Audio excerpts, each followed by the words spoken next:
नमस्ते। धेरैजनालाई एउटा साझा समस्या हुन्छ। शेयरहरू विभिन्न डिम्याट खातामा छरिएर बसेको। अब ती सबैलाई एउटै ठाउँमा कसरी ल्याउने त? आउनुहोस् आज हामी यही बिओ टु बिओ ट्रान्सफरको प्रक्रियालाई एकदमै सरल तरिकाले बुझौं। यस्तो समस्या धेरैको हुन्छ होइन र? एउटा ब्याङ्कमा केही किता अर्कोमा अलिकति यसरी छरिँदा त आफ्नो लगानी कति छ भनेर हिसाब गर्न पनि गाह्रो।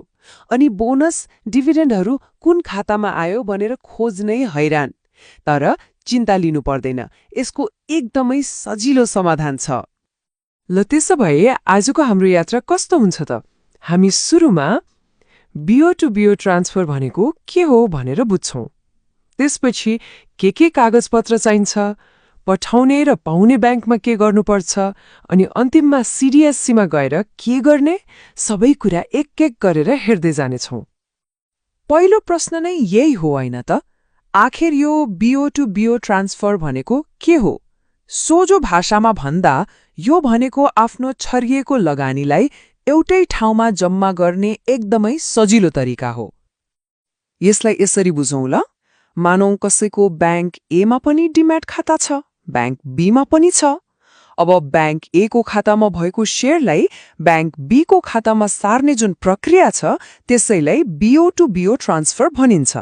तर याद राख्नुपर्ने कुरा के हो भने दुवै खाता एउटै व्यक्तिको नाममा हुनुपर्छ। यो गरेपछि सबै शेयर एउटै छानामुनि आयो नि। ल अब यो काम सुरु गर्नुभन्दा पहिले केही तयारी त गर्नै पर्यो। सबैभन्दा महत्त्वपूर्ण तयारी भनेको आवश्यक कागजपत्रहरू जम्मा गर्नु हो। हेरौँ है त के चाहिन्छ। खासै धेरै कुरा चाहिँदैन, जम्मा 4वटा कुरा भई पुग्छ। पहिलो सक्कल नागरिकता, अनि त्यसैको एउटा फोटोकपी। त्यसपछि जुन ब्याङ्कबाट शेयर पठाउँदै हुनुहुन्छ र जुन ब्याङ्कमा शेयर ल्याउँदै हुनुहुन्छ हो ती दुवै ब्याङ्कको डिम्याट एक्नोलेजमेन्ट लेटर। यो पत्रले चाहिँ डिम्याट खाता चालु छ भन्ने प्रमाणित गर्छ। यी 4 चिज पहिले नै तयार राख्दा काम एकदमै छिटो हुन्छ। ल कागजपत्र सबै ठिक भयो। अब कहाँ जाने त? सबैभन्दा पहिले जानुपर्छ सोर्स ब्याङ्कमा। सोर्स ब्याङ्क भनेको त्यही ब्याङ्क हो जहाँबाट हामीले शेयर सार्न लागेका छौं। हाम्रो उदाहरणमा भन्दा ब्याङ्क एमा। अब सोर्स ब्याङ्क पुगेपछि के गर्ने? त्यहाँ गएर बिओ टु बिओ ट्रान्सफरको फर्म माग्नुपर्छ र त्यसलाई भर्नुपर्छ। अनि भरेको फर्मसँगै नागरिकताको फोटोकपी र जुन ब्याङ्कमा शेयर लैजाने हो त्यो डेस्टिनेसन ब्याङ्कको एक्नोलेजमेन्ट लेटर पनि बुझाउनुपर्छ। त्यसपछि एउटा सानो शुल्क तिर्नुपर्छ। अनि ब्याङ्कले त्यो फर्ममा एउटा ट्रेड आइडी राखेर फिर्ता दिन्छ। यो ट्रेड आइडी चाहिँ एकदमै महत्त्वपूर्ण छ है, यसलाई एकदम याद गरेर राख्नुहोला। अघि शुल्कको कुरा आयो। कति लाग्छ त? धेरै लाग्दैन। हरेक कम्पनीको शेयर सार्नको लागि जम्मा 25 रुपियाँ। मतलब यदि 5वटा कम्पनीको शेयर सार्नु छ भने जम्मा 125 रुपियाँ लाग्यो। ल सोर्स ब्याङ्कको काम सकियो। अब त्यो ट्रेड आइडी भएको फर्म लिएर कहाँ जाने? हो अब जानुपर्छ डेस्टिनेसन ब्याङ्कमा, मतलब जहाँ शेयरहरू जम्मा गर्न लागेको हो त्यही ब्याङ्क बीमा।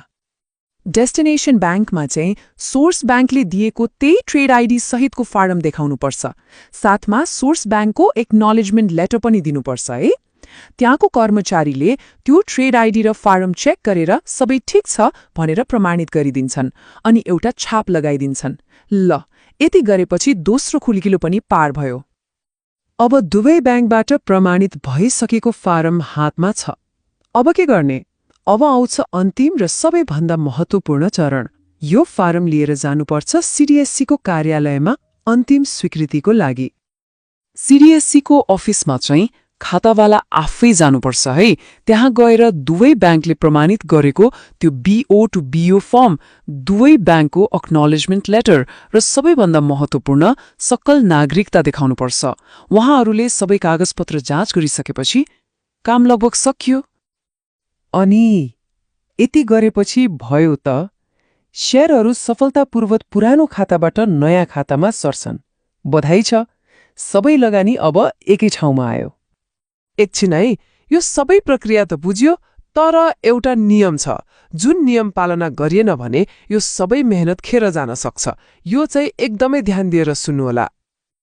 यो प्रक्रियाको सबैभन्दा महत्त्वपूर्ण नियम के हो भने यो सबै काम मतलब सोर्स ब्याङ्क जाने, त्यहाँबाट डेस्टिनेसन ब्याङ्क जाने र अन्त्यमा सिडिएससी पुग्ने, यो तीनवटै काम एकै दिनमा सक्नुपर्छ।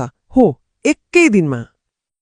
त्यसो भए सफल ट्रान्सफरको लागि के कुरा याद राख्ने त? पहिलो, घरबाट निस्किनु अघि नै सबै कागजपत्र झोलामा हाल्ने। दोस्रो, सोर्स ब्याङ्क, डेस्टिनेसन ब्याङ्क र सिडिएससी तीनै ठाउँको काम एकै दिनमा सक्ने योजना बनाउने। तेस्रो, सिडिएससीमा चाहिँ खातावाला आफै उपस्थित हुनै पर्यो, किनभने यदि एक दिनमा काम सकिएन भने भोलिपल्ट फेरि पहिलो चरण मतलब सोर्स ब्याङ्कबाटै सबै प्रक्रिया दोहोर्याउनु पर्ने हुन्छ।